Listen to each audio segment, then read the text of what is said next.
भगवान महादेव ने सती की भक्ति की परीक्षा ली है। कोई भी क्षेत्र में परीक्षा तो रहेगी। कसौटी के बिना व्यक्ति की पहचान कैसे हो सकती है?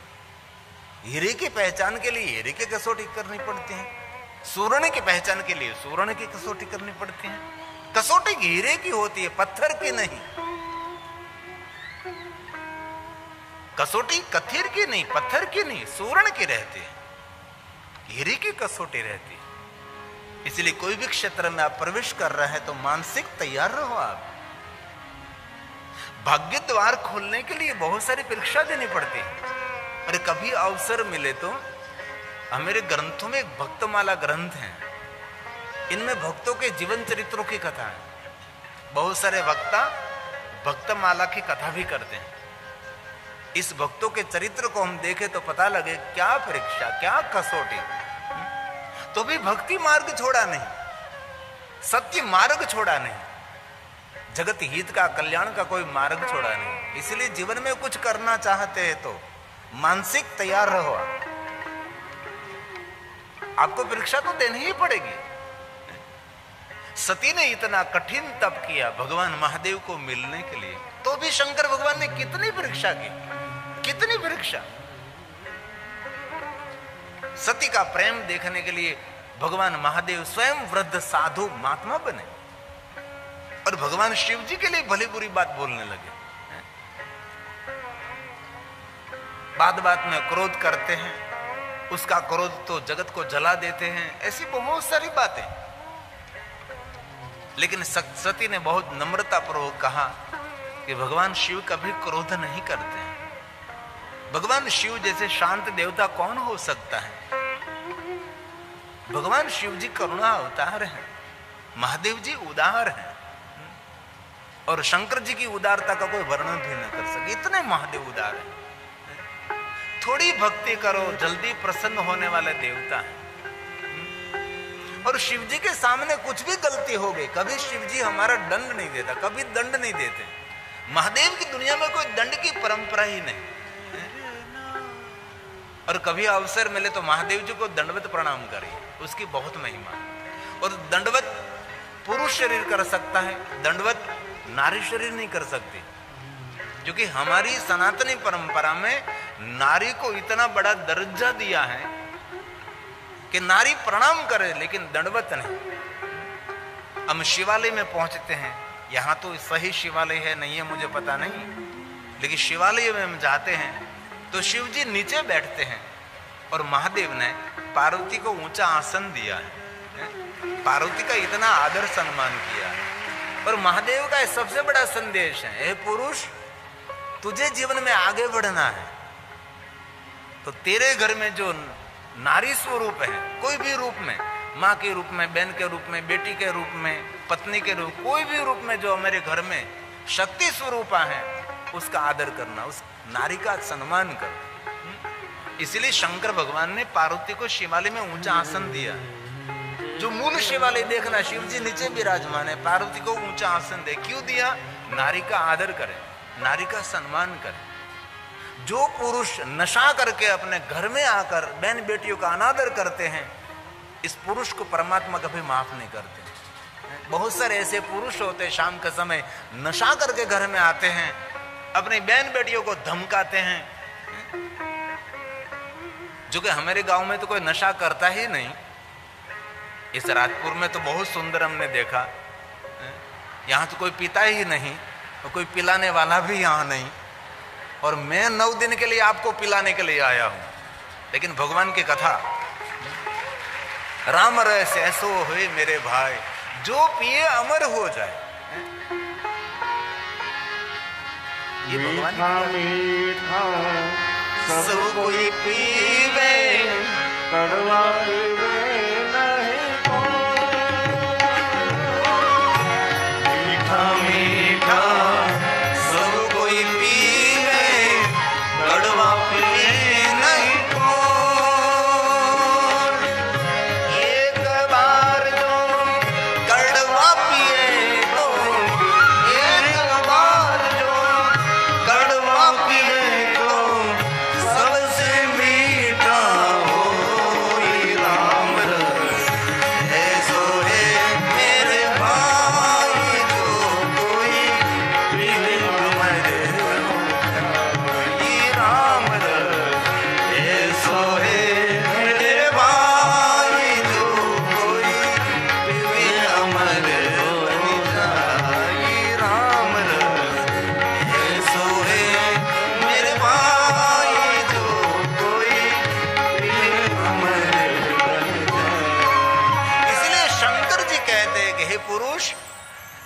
मेरे दर्शन के लिए आ रहा है। मैं नीचे बैठा हूं, मैंने मेरी पत्नी को बड़ा सम्मान दिया है, मैंने बहुत बड़ा आदर दिया, ऊंचे आसन पर मैंने बिठाया है, पुरुष को संदेश दिया है नारी का आदर करना है। ये शिवालिक का संदेश है। बाद में नारी दर्शन के लिए आती है, महादेव का दर्शन करती है नारी, तब शिवजी मौन रहते हैं। पीछे से पार्वती बोलती है, पार्वती कहते कि हे नारी, तू दर्शन करने के लिए आई है, जरा सुन, मेरा पति कितना श्रेष्ठ है, विश्व में जिनकी पूजा अर्चन हो रही है, विश्व के देवता सब उनको प्रणाम वंदन करते हैं, इतने महान मेरा पति हैं, तो भी मुझे इतना बड़ा सम्मान दिया, मुझे ऊंचा आसन दिया है। हे नारी सुन जरा, तेरा पति भी गुणवान सज्जन है और तेरा आदर करे, तेरा सम्मान करे। तो पार्वती ने नारियों को कहा कि नारी, तुझे भी याद रखना है, मेरे पति ने मुझे ऊंचा आसन दिया, सम्मान दिया, तो मैंने मेरे पति को आगे रखा है, तू भी तेरे पति को आगे रखना। इसलिए शिवजी आगे भी रहते हैं। आपका पति आपको सम्मान देने लगे तो ऐसा नहीं समझता कि आप ही महान, नहीं नहीं, ये आपके पति की श्रेष्ठता है, इसलिए आपके पति को आगे रखना है आपको।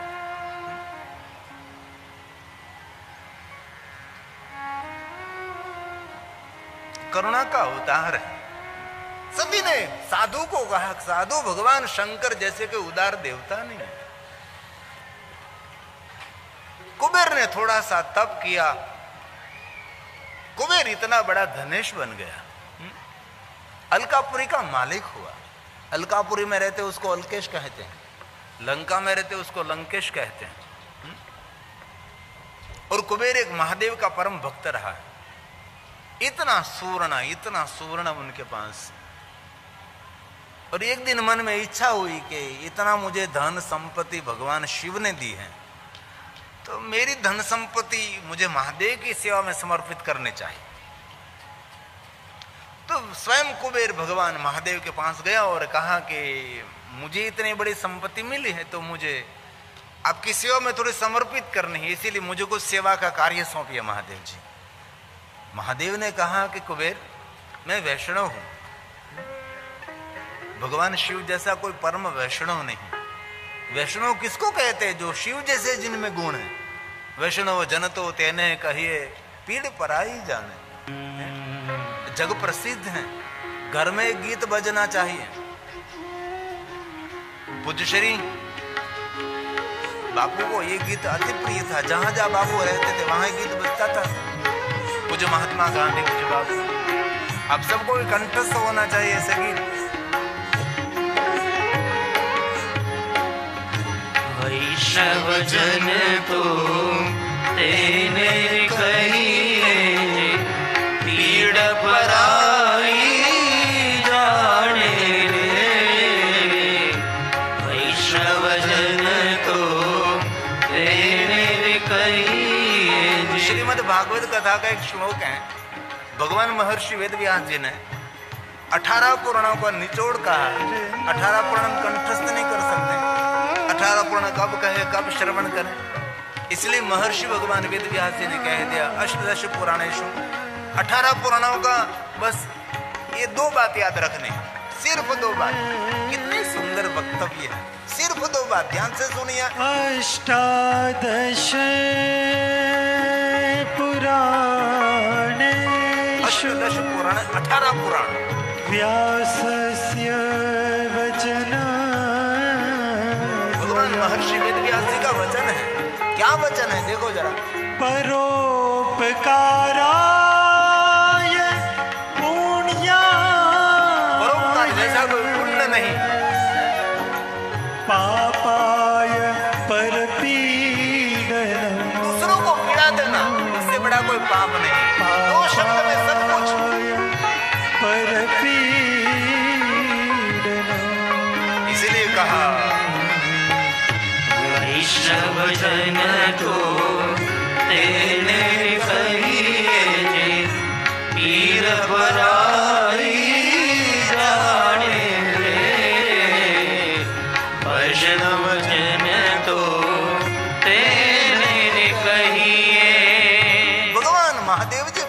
वैष्णव है। भगवान महादेव ने विष्णु भगवान को बहुत सारे वरदान दिए, बहुत सारे वचन दिए हैं। गौलोक का स्वामी भगवान विष्णु को बनाया। महादेव ने कहा विश्वकर्मा जी को, विश्वकर्मा जी सुंदर एक गौलोक निर्माण करे, इसमें सुंदर रत्नजड़ित सुवर्ण आसन को तैयार करे, और स्वयं महादेव ने विष्णु भगवान को एक गौलोक का स्वामी बनाया।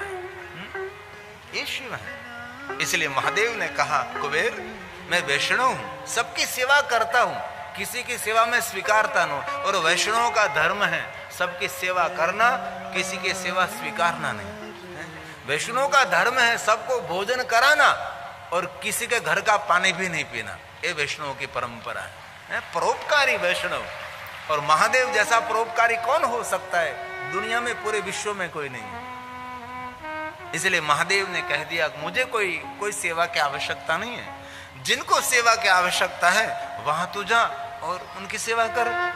नहीं महादेव जी, मुझे तो आपकी थोड़ी सी सेवा करने, आप मुझे थोड़ा सा अवसर दीजिए। महादेव जी ना बोल रहे हैं और कुबेर जी आग्रह कर रहे हैं। इनमें पार्वती जी ने सुन लिया। पार्वती जी आए, महादेव जी क्या कहते कुबेर? अरे पार्वती जरा उसको समझाओ, मैं तो किसी की सेवा स्वीकारता नहीं, मैं तो सबकी सेवा करता हूं। सेवा ही सबसे बड़ा पुण्य है।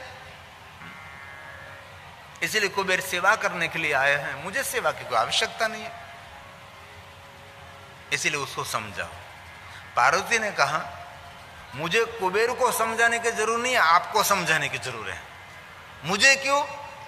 आप तो ठीक है योगी हैं, योग में मस्त रहते हैं, तपस्या करते रहते हैं, विचरण करते रहते हैं, लेकिन हम यहाँ कैलाश में देखो जरा, बस इस पेड़ पत्ते के नीचे रहना है, कोई सुविधा नहीं, कोई व्यवस्था नहीं। यहाँ कभी कभी सरस्वती आती है, कभी कभी लक्ष्मी जी आती है, और मुझे कितना ताना मारते हैं कि रावरो ना वो नहीं, तेरा पति बहुत पागल है, जो मांगे उनको सब कुछ देते, घर में कुछ भी नहीं रहने दिया, घर में कोई यहाँ कोई व्यवस्था नहीं है, यहाँ हम आते तो पत्थर पर बैठते हैं, वृक्ष के नीचे बैठते हैं।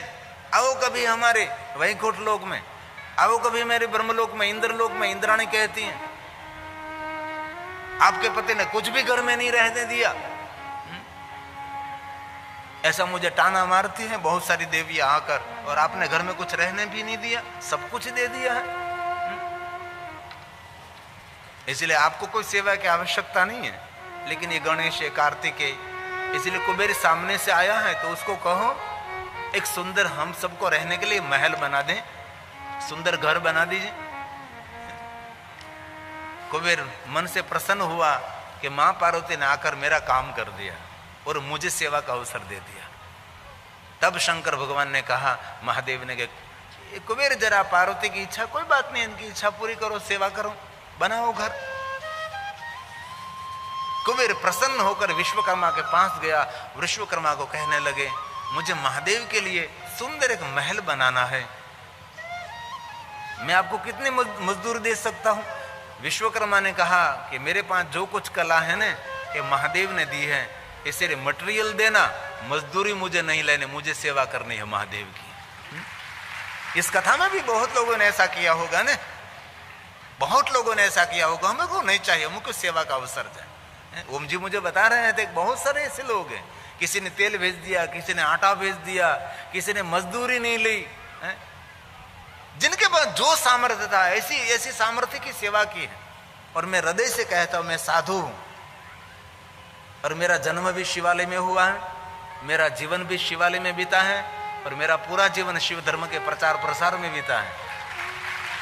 इसलिए मैं हृदय से दिल से कहता हूं जिन्होंने छोटी सी सेवा की है उसका फल बहुत बड़ा मिलने वाला है, इसमें कोई संशय नहीं है। लेकिन अवसर का इंतजार करना पड़ेगा, थोड़ा धैर्य रखना पड़ेगा। योग निर्माण होते हैं, योग निर्माण होते तब सब अवसर आने पर आपको सबको फल मिलेगा। जिन्होंने जिस प्रकार से सेवा की है इस प्रकार से उनको फल मिलेगा। भगवान शिव ने वचन दिया है कि जो कुछ सत्कर्म करते हैं उसका फल देने के लिए मैं बंधन में हूं। तो विश्वकर्मा जी ने कहा कि मुझे कुछ भी नहीं चाहिए, मुझे थोड़ा सा मटेरियल जिससे बनाना है, सोना चांदी, ये सब कुछ मुझे दीजिए। और विश्वकर्मा जी ने सुंदर भगवान शिव के लिए एक महल बनाया, इतना सुंदर, वातानुकूल, गर्मी में ठंडा, ठंडी में गर्म, इतना सुंदर, दिव्यता से भरपूर। और ये महल को तैयार करके विश्वकर्मा ने कहा, लो कुबेर जी महादेव को अर्पण कर दीजिए, अब तैयार है। और कुबेर जी महादेव के पास गया, लो महादेव जी ये महल आप स्वीकार लीजिए। महादेव ने पूछा कि कुबेर इतना सुंदर तूने महल बनाया, उसका वास्तु पूजन किया? घर बनाने के बाद थोड़ा वास्तु पूजन करना चाहिए, और करना ही चाहिए। नया घर बनाया है तो विशेष प्रकार से उसका पूजन होना चाहिए। विश्वकर्मा का बेटा है, वास्तु देवता, उसका पूजन करे, उसका अर्चन करें। घर में छोटे मोटे सत्कर्म करते ही रहो। त्रयोदशी हो तो विशेष प्रकार से पार्थेश्वर महादेव की पूजा करो, पूर्णिमा हो तो विशेष प्रकार से भगवान सत्यनारायण की कथा करो, कभी शुक्ल पक्ष की द्विज है तो बटुक भोजन कराओ, बालिका भोजन कराओ। घर में निरंतर कुछ न कुछ सत्कर्म होता ही रहना चाहिए। एक बात कहूँ, जिनके घर में निरंतर सत्कर्म रहता है ना, उस घर में साल में एक बार दीपावली नहीं है, रोज दीपावली आपके घर में रहेगी। निरंतर सत्कर्म चलता रहे, निरंतर सत्कर्म चलता रहे। कुछ भी छोटा मोटा सत्कर्म कुछ न कुछ होना चाहिए। कभी ब्रह्म भोजन, कभी संत भोजन, कभी मित्र भोजन, और कभी अवसर मिले तो जिनके साथ शत्रुता है ना, उसको भी आमंत्रित कर दीजिए, शत्रुता का साथ में भोजन करेंगे हम। भले हमको मन दुख, थोड़ा सा मन अलग है, लेकिन हम साथ में भोजन करेंगे। साथ में रहने से एक दूसरे के विचारों की आपले होती है, एक दूसरे के श्वास की आपले होती है, एक दूसरे के विचार आप मिलने लगते हैं। हमारे गुजरात में डॉक्टर महादेव प्रसाद है, जिन्होंने बहुत सारी पीएचडी कर रखी है, संस्कृत में अति निष्णांत थे। हमारी कथा में तो छोटी सी बात की थी कि सबको मिलना चाहिए। मिलने से क्या होता, एक दूसरे के श्वास चलते हैं, एक दूसरे के श्वास की रिदम एक दूसरे को मिलती है, इसलिए विचार भेद मिटता है, विचार भेद मिटता है। इसलिए कभी कभी मिलना चाहिए। और मैं दिल से कहता हूँ, आपके गांव को सुरक्षित रखना चाहते हैं, जो विरोधाभास लोग हैं, जो विरोध में बोलते, विरोध में कुछ कार्य करते, उसको भी पकड़ो, उनको भी साथ में बैठकर भोजन करो। मैं दिल से कहता हूं, उनके विचार आपके विचार के साथ मिल जाएंगे और नगर में कुछ नया आह्वान होगा, नगर में कुछ नया कर सकोगे। ये जो टेलीविजन में देखते हैं डॉक्टर महादेव प्रसाद, उसकी सुंदर ये कृति मुझे अच्छी लगी, और जिनके तरफ से मिला है उनका नाम लेकर उसको कहना चाहिए। इसलिए ये वाक्य भेद न, शब्द भेद न हो सके, अपराध न हो सके। इसलिए घर में कुछ नहीं कुछ सत्कर्म। महादेव ने कहा कि कुबेर जी थोड़ा सा वास्तु पूजन करें, कोई श्रेष्ठ ब्राह्मण, विद्वान ब्राह्मण को आमंत्रित करें, और कुछ भी पूजन अर्चन कराओ तो विद्वान ब्राह्मणों के पास से कराओ, अनपढ़ के पास नहीं, क्योंकि इसमें गड़बड़ हो सकती है। जो पढ़ा लिखा ब्राह्मण है, जो तिथि समय सब कुछ जानता है, उनके पास कराओ। कुबेर ने स्वाभाविक पूछ लिया कि महादेव जी आपके परिचय में कोई ब्राह्मण है तो आप मुझे बताइए, तो उसके पास में जाऊं, उसको आमंत्रित करूं और पूजन अर्चन करें। आपके कोई जो परिवार में कोई जिनके साथ बहुत आपका सखा भाव है, आपको बहुत मानता है, तो महादेव ने सोच समझकर कहा, कुबेर आपका ही भाई है और दूसरों को क्या बुलाए? कुबेर ने कहा, मेरा भाई कैसे हो सकता है, आपका ही भाई।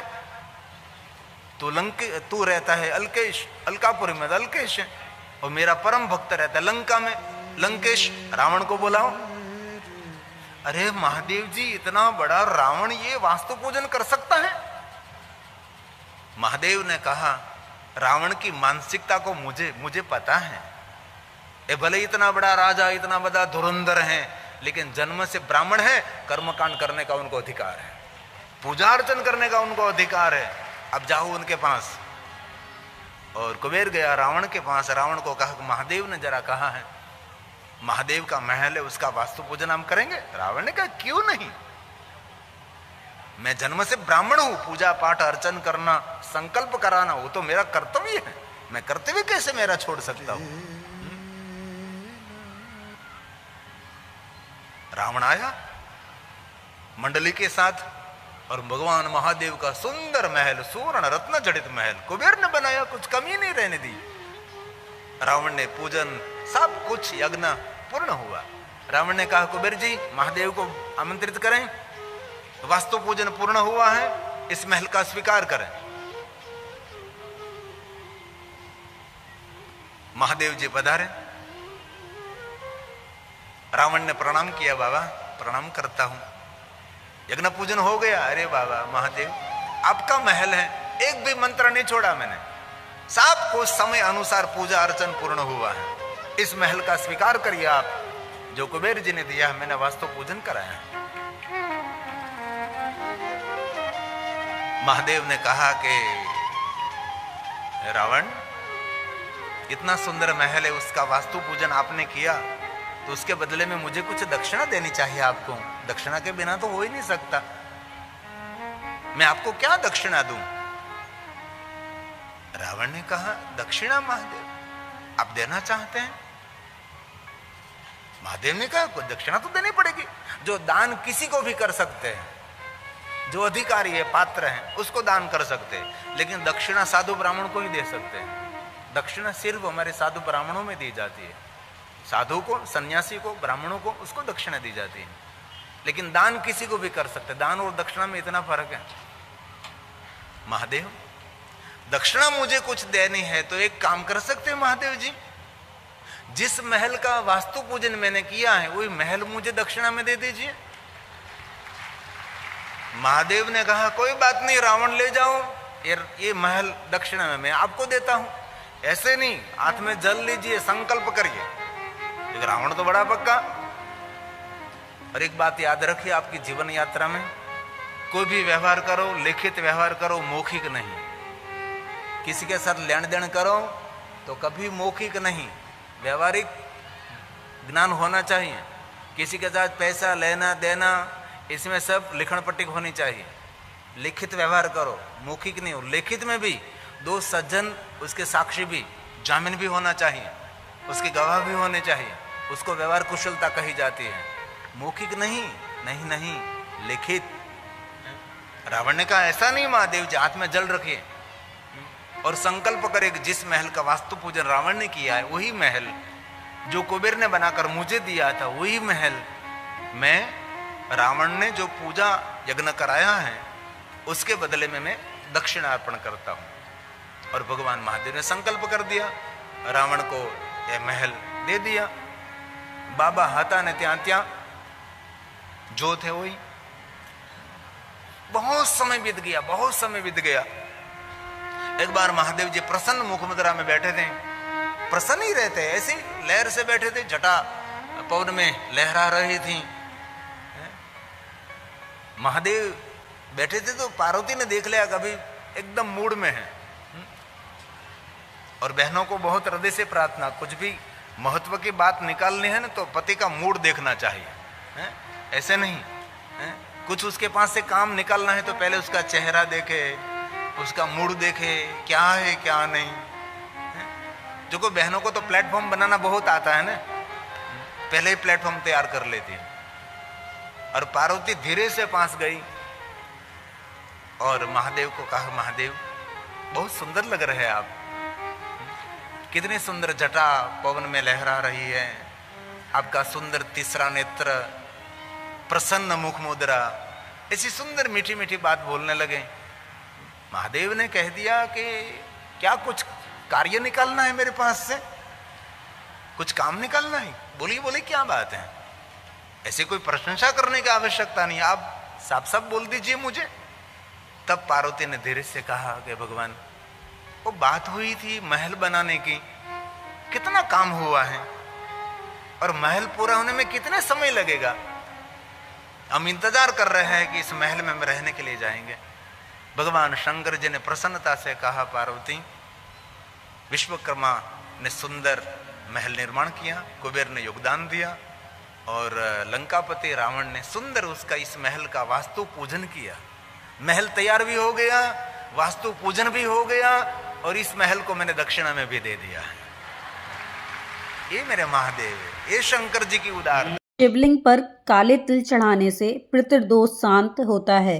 शनि दोष और साढ़े सती के अशुभ प्रभावों से मुक्ति मिलती है और शनिदेव की कृपा प्राप्त होती है। इसके अतिरिक्त इससे जीवन में सुख समृद्धि आती है, रोगों से मुक्ति मिलती है और मानसिक शक्ति व स्थिरता प्राप्त होती है। काले तिल भगवान शिव को बहुत प्रिय हैं। इन्हें चढ़ाने से धन दौलत यश और वैभव में वृद्धि होती है। इसी तरह की कथा सुनने के लिए प्लीज़ मेरे चैनल को लाइक शेयर एंड सब्सक्राइब ज़रूर करें। Thank you.